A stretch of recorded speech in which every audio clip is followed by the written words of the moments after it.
The Pulemyot is back, but you need to change your attachments as there are two overpowered ones that would drastically reduce your recoil and get you more wins. So why is this weapon suddenly back in the meta alongside the likes of the Holger 556, 26 and the SVA? Well, simply put, it never got nerfed that hard to begin with. It had more to do with the likes of the DG58 LSW getting ridiculous buffs, but since they're pretty useless now, it's back in the game. But one of the main areas that the Pulemyot really excels in isn't its amazing TTK, but its damage per mag, which sits at 4100, which equates to over 13 knocks without having to reload. And to put that in context, that's enough to wipe almost 30% of a Rebirth Island lobby without reloading, which is actually insane when you think about it. So what are the best attachments to allow you to do this? Well, it's the following. To start off the loadout, we want to be making sure we're using the Jack Annihilator Bullpup Kit. Essentially, this brings a raft of changes to the weapon, but most notably, it changes the rate of fire by 16% increased.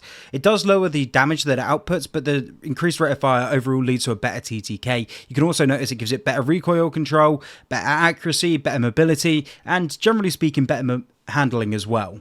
The next thing we are going to be changing on here is we're going to be putting the Jack Annihilator Long Barrel on.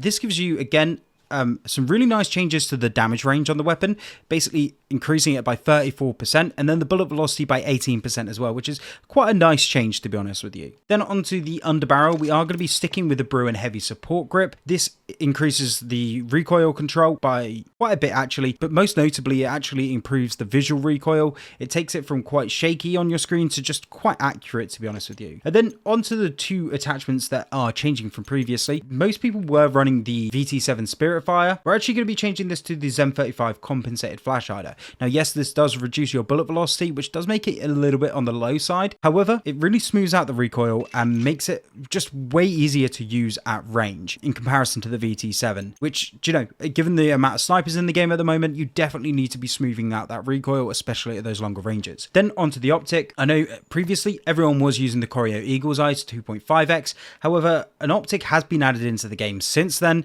Well, since this was in the meta, and that is the Jack Glassless Optic. And ultimately, you know, you're going to be changing, your recoil is going to be going from, you know, what it was from quite shaky to just,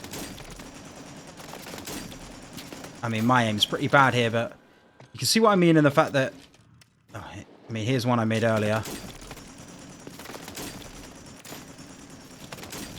Yeah, I mean, it doesn't really move a lot here, as you can tell. But don't forget to hit that like and subscribe button, but make sure you send this to a teammate so they can make sure their loadout is up to date as well. And I'll see you guys in the next one.